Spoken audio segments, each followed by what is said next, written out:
رسول اللہ صلی اللہ علیہ وسلم نے ارشاد فرمایا سبعۃ یظلھم اللہ فی ظلہ یوم لا ظل الا ظلہ، 7 آدمی ایسے ہیں کہ اللہ کے سائے کے سوا جب کوئی سایہ نہیں ہوگا تو اللہ خصوصی طور پر ان کو میدان حشر میں اپنے سائے میں جگہ دے گا۔ امام عادل، ایسا حاکم جو عدل و انصاف کے ساتھ حکومت کرے، جو کہ مارکیٹ میں شارٹ، یہ تمام وہ لوگ ہوں گے جو مارکیٹ میں شارٹ ہوں گے، ٹھیک ہے۔ جو 7 افراد ہیں نا، یہ سب وہ ہیں جو مارکیٹ، کیونکہ قلیل من عبادی الشکور، اللہ فرماتے ہیں اے داؤد تم میرے شکر گزار بنو۔ آگے اللہ نے وجہ بیان کی، قلیل من عبادی الشکور، میرے شکر گزار بندے تھوڑے ہوتے ہیں۔ کیا مطلب؟ میں جو بار بار کہتا ہوں جو چیز مارکیٹ میں شارٹ ہو اس کی ویلیو بڑھ جاتی ہے، یہ قرآن سے ثابت ہے۔ اللہ داؤد علیہ السلام سے فرما رہے ہیں کہ دولت مند مارکیٹ میں شارٹ نہیں ہے، اے داؤد خوبصورت لوگ مارکیٹ میں شارٹ نہیں ہیں، اے داؤد طاقتور لوگ بھی مارکیٹ میں کم نہیں ہیں، بڑے بڑے پہلوان پڑے ہوئے ہیں، بہادر بھی بڑے بڑے پہلوان ہیں۔ اللہ کی نعمتیں استعمال کر کے ان نعمتوں کے شکر گزار بنے، ایسے لوگ مارکیٹ میں شارٹ ہیں۔ اور اے داؤد تو نیک عمل کر، شکر گزار بن، کیونکہ لوگ مارکیٹ سے شارٹ ہیں۔ اب دونوں جملے میں مناسبت کیا ہوئی؟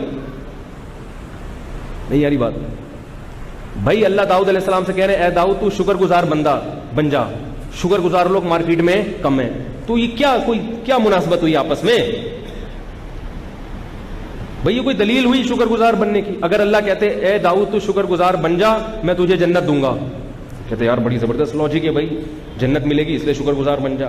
اے داؤد تو شکر گزار بن جا میں تجھے جہنم سے بچا لوں گا، کیا خیال ہے؟ لیکن اللہ نے نہ یہاں یہ کہا کہ جنت دوں گا، نہ اللہ نے یہاں یہ کہا کہ میں تجھے جہنم سے بچا لوں گا۔ اللہ کہہ رہے ہیں اے داؤد تو شکر گزار بندہ بن جا، شکر گزار لوگ مارکیٹ سے شارٹ ہیں۔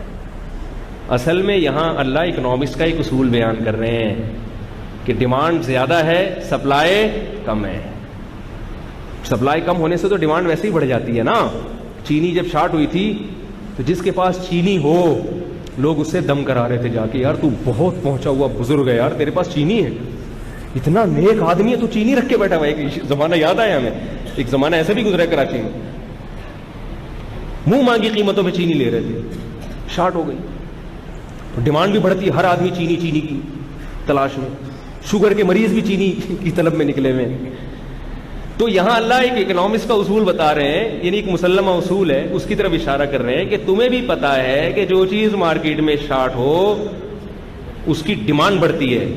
تو میں ہر طرح کے، اللہ گویا داؤد علیہ السلام سے کہہ رہے ہیں کہ اے داؤد مجھے اپنی مخلوق میں ہر طرح کے لوگ نظر آ رہے ہیں، طاقتور بھی ہیں، خوبصورت بھی ہیں، دولت مند بھی ہیں، اور ہر طرح کے لوگ ہیں، میری نعمتیں کھا کے میرے شکر گزار بنے ایسے نظر نہیں آ رہے، لہذا ان کی طلب بڑھ گئی ہے، اور جس چیز کی رسد کم ہو، سپلائی کم ہو، طلب بڑھ جائے، اس کی ویلیو بڑھ جاتی ہے۔ تو گویا اللہ یہ کہہ رہے کہ اے داؤد شکر کرے گا تو جتنا بدلہ تیرا بنتا ہے اتنا نہیں دوں گا، مارکیٹ ویلیو سے زیادہ قیمت لگاؤں گا۔ کیسے سمجھائیں یار؟ چینی جب شارٹ ہو گئی تھی تو مہنگے داموں بک رہی تھی نا، مارکیٹ ویلیو میں تھوڑی بک رہی تھی۔ تو اللہ کہتے ہیں شکر کا جو جتنا ثواب میں دیتا ہوں نا، جب شکر گزار لوگ مارکیٹ سے شارٹ ہو جائیں گے تو پھر جو شکر کرے گا اس کی قیمت بھی بڑھ جائے گی، اس کا بدلہ بھی بڑھ جائے گا۔ آج بھی ایسا ہے، ہر طرح کے لوگ ملیں گے، اللہ کا شکر کرنے والے نہیں ملتے۔ تھوڑی سی قربان، اور شکر میں کیا ہے؟ تھینک یو شکر نہیں ہے، تھینک یو میں کتنا ٹائم لگا، یہ بھی ایک درجہ ہے شکر کا کہ کسی نے کوئی خدمت کی آپ نے تھینک یو بول دیا، لیکن اس پہ تو کچھ قربانی نہیں ہے نا، یہ بھی ٹھیک ہے، ایسا نہ ہو کہ یہی کہنا چھوڑ دیں میرے بیان سننے کے بعد، پھر کلپ آ جائے میرے خلاف، اس نے بولا ہے، انہوں نے بولا تھا، تو کلپ تو آج کل ایسے نکلتے ہیں، تھینک یو بولیں، مگر یہ کوئی اصل شکر یہ نہیں ہے۔ باپ نے آپ کی خدمت کی، بچپن میں پالا پوسا، آپ کو کھلا پلا کے جوان کر دیا، اب باپ کو بھی ضرورت ہے، وہ بوڑھا ہو گیا، کہہ رہا بھائی پیسے دو مجھے، بیٹا میں نے تمہیں اتنا پڑھایا لکھایا، مجھے ہسپتال میں دوا کے لیے پیسے چاہیے، اپنی خون پسینے کی کمائی سے کچھ مجھے بھی کھلا دیا کرو۔ آپ کہہ رہے ہیں ابو آپ نے جو میری اتنی خدمت کی، کھلایا پلایا، جوان کیا، thank you very much, thank you very much, I am very thankful for you, شکریہ، نوازش، ابا رکھ کے ٹماٹر لگائیں گے کہ نہیں لگائیں گے؟ ہم بھی اللہ کے ساتھ کیا کر رہے ہیں؟ یہی کر رہے ہیں.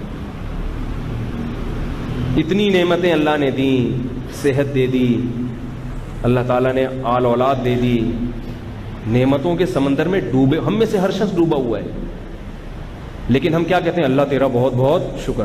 یہ تھینک یو نہیں کہ یہ بھی غنیمت ہے، اتنا کہہ دو. اصل شکر تو اس سے اوپر کی چیز ہے کہ اللہ کہہ رہا ہے کہ جب میں نے دی ہیں تو میری خاطر میری نافرمانی چھوڑ دو، جس چیز سے روک دوں رک جاؤ، جس کے کرنے کا آرڈر دوں تو وہ کام بولو نا یار کر لو. اب اللہ نے آنکھوں کی نعمت دی. دیکھو ایک آدمی کے پاس کیمرہ نہیں ہے، دوربین نہیں ہے دیکھنے کے لیے، یا کیمرہ نہیں ہے، اور آپ اس آدمی کو بہت شوق ہے یار مجھے کہیں سے کیمرہ مل جائے، کہیں سے کیمرہ مل جائے، کیا کروں یار کہیں سے کیمرہ چاہیے مجھے، کیمرہ بڑا، جیسے بعض لڑکوں کو شوق ہوتا ہے یار کیمرہ مل جائے کہیں سے. وہ غریب لڑکا ہے، کیمرہ خرید نہیں سکتا، کسی نے احسان کر کے 2.5-3 لاکھ والا مہنگا کیمرہ، اس کو HD کیمرہ اس کو پکڑا دیا، اور وہ تھینک یو گرٹ لگا رہا ہے.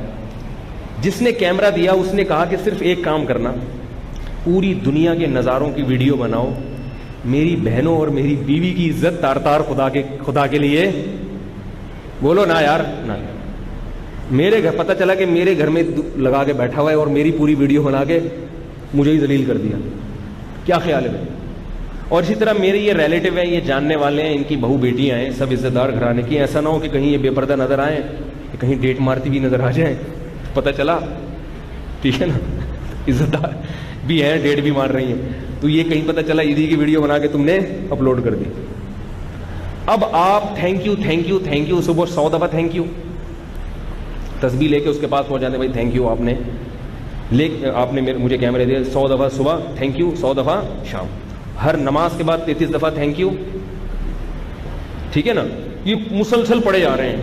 لیکن جہاں کہیں اس کی بہو بیٹی نظر آئی آپ نے کیمرے میں سیو کر کے نیٹ پہ ڈال دی اس کی تصویر، اس کی عزت کا جنازہ نکال دیا.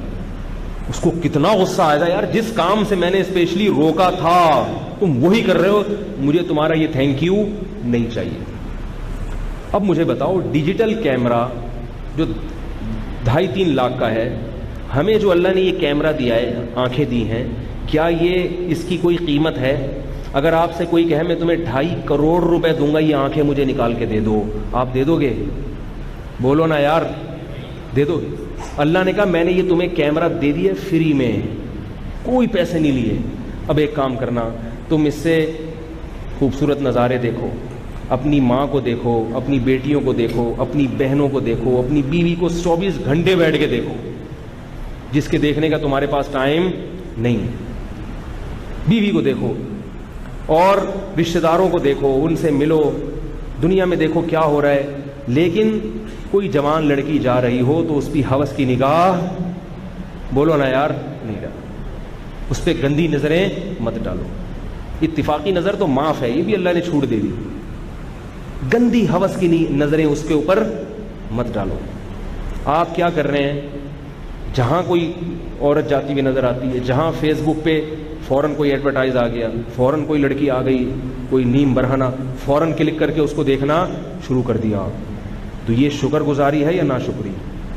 یاد رکھو کسی بھی شخص کو جس نے آپ کو گفٹ دیا ہو اس کو اپنی نافرمانی پر اتنا غصہ نہیں آتا جتنا اللہ کو اپنی ناشکری پر غصہ آتا ہے. حدیث میں آتا ہے کہ اللہ کی غیرت کو بہت جوش آتا ہے جب کوئی بندہ اللہ کے حرام کردہ کاموں میں سے کسی کام کا ارتکاب کرتے ہیں، اللہ کو بہت غصہ آتا ہے. سوال پیدا ہوتا ہے اللہ کو غصہ اتنا کیوں آتا ہے؟ اللہ تو غفور الرحیم ہے، کیا خیال ہے؟ اللہ تو رؤوف الرحیم ہے، جو جتنا نرم دل ہو اس کو اتنا ہی کم غصہ آئے گا نا. تو اللہ کو اتنا زیادہ غضب کیوں آ رہا ہے؟ کیا ہوا؟ دیکھ لیا نا کسی، کوئی معاذ اللہ کوئی فحش فلم دیکھ لی، کوئی ننگی فلم دیکھ لی، کسی کی بہو بیٹی کو دیکھ لیا بری نیت سے، تو کیا ہو گیا؟ اتنا غصہ کیوں آ رہا ہے اللہ کو؟ بھائی کسی عام آدمی کی بیوی کو دیکھ لو گے غصہ آئے گا، مگر ایک دم تو نہیں آگ بگولا ہو جائے گا نا، وہ جان سے مار دوں، آگ میں پھینک دوں، یہ کر دوں، ایسا تو نہیں کرے گا. اللہ اٹھا کے کہاں پھینکتے ہیں؟ آگ میں. اس لیے اللہ کو بہت غصہ آتا ہے کہ اللہ میں غیرت بھی سب سے زیادہ ہے. جب کسی کا آپ سے تعلق ہو، بہت زیادہ غیرت ہو، جو جتنی زیادہ غیرت ہوگی اس کا غصہ بھی اسی حساب سے زیادہ ہوگا۔ دیکھو میاں بیوی کے تعلق کی ایک مثال دیتا ہوں۔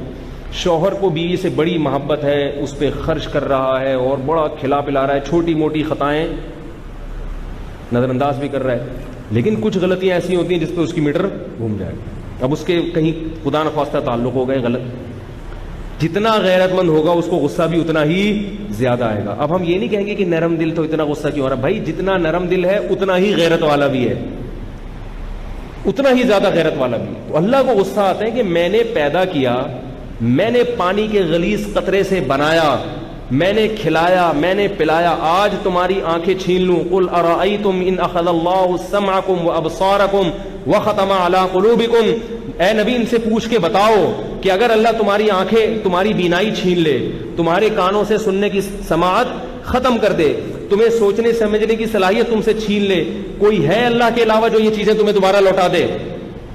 دی بھی اس نے اور باقی بھی اسی نے رکھی ہوئی ہیں، اور اس نے حلال چیزوں کا دائرہ اتنا وسیع کر دیا، اتنا وسیع کر دیا کہ یہ بھی حلال، یہ بھی حلال، یہ بھی حلال، چند چیزوں پر پابندی لگا دی۔ آپ ان چند ہی کی طرف منہ مارتے ہو تو پھر اللہ کو بہت زیادہ غضب آتا ہے، اور یہ غضب آنا اللہ کی غیرت کا تقاضا ہے۔ اب سوال پیدا ہوتا ہے کہ ہمیں اگر اتنا زیادہ غصہ آئے، بہت زیادہ، تو ہم تو انتقام لیتے ہیں، پھر اللہ انتقام کیوں نہیں لے رہا بھائی، ڈھیل کیوں دے رہا ہے؟ اس کی وجہ کیا ہے کہ اللہ کی ایک اور صفت ہے حلم، برداشت۔ اللہ کی ہر صفت زیادہ ہے، رحمت بھی بہت زیادہ، غیرت بھی بہت زیادہ، اور برداشت بھی۔ اللہ کو جتنا غضب آتا ہے، اگر اس کا 1000واں حصہ بھی ہمیں کسی پر اتنا غضب آ جائے، ہم اس کا قیمہ بنا کے کھا جائیں، قیمہ بنا کے کھا جائیں، لیکن اللہ کا غضب بہت زیادہ، مگر اللہ کا حلم، بردباری، برداشت اس سے بھی زیادہ۔ اللہ کہتے ہیں برداشت کرو، برداشت کرو، حلیم، برداشت۔ کیوں؟ وہ کہتا ہے کہ لا تحسبن اللہ غافلا عما يعمل الظالمون، اے نبی یہ ظالم لوگ جو کچھ کر رہے ہیں اللہ کو غافل مت سمجھو۔ یہ نہ سمجھو کہ اللہ کو نہ غصہ آ رہا ہے، نہ اللہ کو اس سے ناراض ہو رہا ہے اللہ، اور یہ اللہ نے ان کو چھوڑ دیا ہے، نہ نہ نہ۔ فرمائے انما یؤخرهم لیوم تشخص فیہ الابصار، ایک دن ہے انتقام کا، اس تک میں ان کو مہلت دوں گا۔ ایک میں نے رزلٹ کی اناؤنسمنٹ کا ایک دن رکھا ہے، اس دن سے پہلے میں رزلٹ اناؤنس نہیں کروں گا۔ ہم بعض دفعہ ایسے کرتے ہیں کہ سزا کسی کو دینی ہو کہ میں فلاں وقت میں دوں گا، غصے میں آگے پہلے ہی اس سے لڑ پڑتے ہیں، ایسا ہوتا ہے نا، کہ ہمیں برداشت نہیں ہے۔ اللہ کیا کرتے ہیں؟ مہلت، اور اس لیے بھی کہ اللہ کا غصہ بھی ہے مگر ساتھ ساتھ رحمت بھی، تو اللہ اس غصے کے باوجود مہلت اس لیے بھی دیتے ہیں کہ شاید یہ توبہ کر لے، کیونکہ جیسے اللہ کو گناہ کرنے والے پر بے انتہا غصہ آتا ہے کیونکہ اس میں غیرت بہت ہے، ایسے ہی توبہ ایک نیکی ہے، اور اس نیکی پر اللہ کو توبہ کرنے والے پر پیار بھی بہت زیادہ آتا ہے، کیونکہ اللہ محبت کرنے میں بھی مخلوق سے بہت زیادہ اعلیٰ اور برتر ہے۔ نہیں آنی میرا خیال ہے، اب تو آنی چاہیے۔ تو اس لیے بھائی گناہ کو ہلکا مت سمجھو اور توبہ کو بھی ہلکا مت سمجھو۔ جیسے گناہ پر اللہ کا غضب ہے، ایسے ہی گناہ چھوڑ کے جب گڑ گڑاؤ گے اللہ کے سامنے تو پھر اللہ کو پیار بھی اتنا زیادہ آتا ہے۔ ویڈیو کے نیچے سبسکرائب کے بٹن پہ کلک کریں، بیل کے آئیکن پہ کلک کیجئے تاکہ ہر نئی ویڈیو کی نوٹیفیکیشن آپ کو مل جائے، اور تھمز اپ کا بٹن دبا کر اس ویڈیو کو لائک کریں۔